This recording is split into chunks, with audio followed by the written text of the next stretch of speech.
আজ 15ই মার্চ 2026।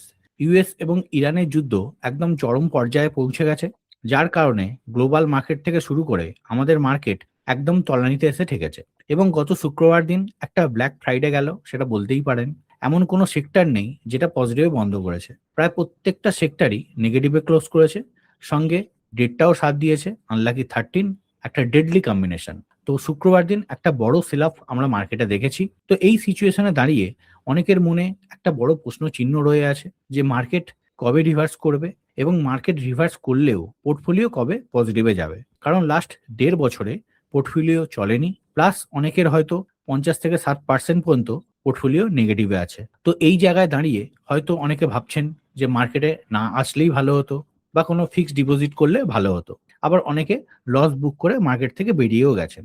তো এইসব প্রশ্নের উত্তর লুকিয়ে আছে কবে এই যুদ্ধ থামবে সেটার ওপর। কারণ যেমনটা আগের ভিডিওতে বলেছিলাম, যখনই ব্রেন্ট ক্রুডের দাম $80 থেকে $82 হয়ে যাবে, সেটা হয়ে যাওয়া মানেই আমাদের জন্য খারাপ। তো অলরেডি এখন দেখছেন যে ব্রেন্ট ক্রুডের দাম $104 পৌঁছে গেছে, এবং সেটা একসময় $120 পর্যন্তও ছিল। তো $80-82 উপর চলে যাওয়া মানেই সেটা আমাদের বা আমাদের ইন্ডিয়ার মতো দেশ যারা ক্রুড অয়েল ইম্পোর্ট করে তাদের জন্য খারাপ। তো আমাদের জন্য অলরেডি খারাপ হওয়া শুরু হয়ে গেছে। আর এই যুদ্ধ যদি আরো 15 থেকে 30 দিন দীর্ঘায়িত হয়, তাহলে ব্রেন্ট ক্রুডের দাম $200 পর্যন্ত যেতে পারে। এবং যেমনটা জানেন যে এই যুদ্ধ শুধু ক্রুড অয়েল পর্যন্ত থেমে নেই, আস্তে আস্তে ইনফ্রাস্ট্রাকচারে হিট করা শুরু করেছে। এবং মিডল ইস্টের দেশগুলোতে সব থেকে বড় সমস্যা হলো পানীয় জলের। তো এই যুদ্ধে ওয়াটার প্ল্যান্ট আছে, সেখানেও অ্যাটাক হয়েছে, যেটা সরাসরি ওখানকার জনসাধারণের উপর এফেক্ট পড়ছে। এছাড়া এই ক্রুড অয়েলের দাম বাড়ার ফলে আমাদের দেশের ইনফ্লেশন সেটা বাড়তে শুরু করেছে। এবং এই ক্রুড অয়েলের দাম যত বাড়বে, তত আমাদের দেশের ইনফ্লেশন বাড়বে, এবং এর সঙ্গে আমাদের জিডিপিতেও একটা নেগেটিভ ইমপ্যাক্ট ফেলবে। অলরেডি কিছু অ্যানালিস্ট ফোরকাস্ট করেছে যে ইন্ডিয়ার জিডিপি 0.50% থেকে 1%-এর মতো কম আসতে পারে। তো এই সব কিছুই আমাদের ইকোনমির জন্য খারাপ, এবং ঘুরে ফিরে আমাদের স্টক মার্কেটের জন্যও খারাপ, এবং স্টক মার্কেটকে আরো নিচে আনতে সাহায্য করবে।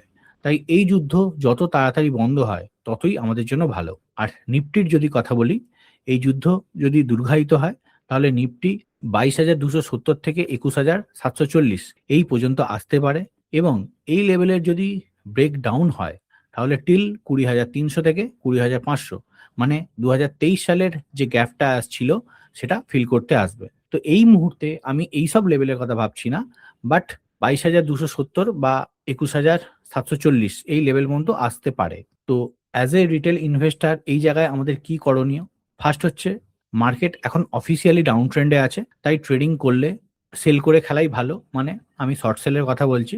সেকেন্ড, ডিম্যাটে যদি টাকা থাকে তাহলে সেটা হোল্ড করে রাখুন। টাকা আছে বলেই যে কোনো স্টকে অ্যাভারেজ ডাউন করবেন সেটা করবেন না। যদি ফান্ডামেন্টালি গুড কোম্পানি হয়, তাহলে ডাউন সাইডে অ্যাভারেজ করতে পারেন, তাও স্ট্যাগার্ড ওয়েতে। যদি 5টা কেনার ইচ্ছে হয়, আজকে একটা, আরো 5% নিচে গেলে আরো একটা, আরো 5% নিচে গেলে একটা, এইভাবে করে স্ট্যাগার্ড ওয়েতে বাই করা স্টার্ট করবেন। থার্ড হচ্ছে, এসআইপি একদম বন্ধ করবেন না, ইনভেস্টমেন্ট চালিয়ে যান। মার্কেট থাকলে ভালো খারাপ সময় আসবেই, এরকম সময় আসবেই, তো সেই সব নিয়েই আমাদের চলতে হবে, ঠিক আছে? আর খারাপ সময়ে টিকে থাকাটাই আমাদের কাজ, এবং খারাপ সময়ে যে ইনভেস্টমেন্টটা করবেন সেই সাহসটা যদি দেখাতে পারেন, তাহলে ভালো সময়ে একটা ভালো রিওয়ার্ড পাবেন। আর ফোর্থ হচ্ছে, ডোন্ট প্যানিক, ভয় পেয়ে পোর্টফোলিও সেল করবেন না। একবার যুদ্ধ থেমে গেলে, সব নর্মালাইজ হয়ে গেলে, মার্কেট এবং পোর্টফোলিও রিকভারি করে যাবে, তখন মনে হবে, আফসোস হবে যে কেন আমি নিচে সেল করে বেরিয়ে গেছিলাম। তো এই সময়টা শুধু দাঁতে দাঁত চেপে পড়ে থাকুন। ঠিক 1 বছর আগেও সেম ঘটনা ঘটেছিল, এবং এপ্রিল মাস করেই মার্কেট বটম আউট হয়েছিল। তো এবারেও আশা করা যায় যুদ্ধ যদি নেক্সট 15 দিনের মধ্যে শেষ হয়ে যায়, তাহলে মার্কেটও কিন্তু বটম আউট হয়ে যাবে। তাই এখন জাস্ট ওয়েট অ্যান্ড ওয়াচ করুন।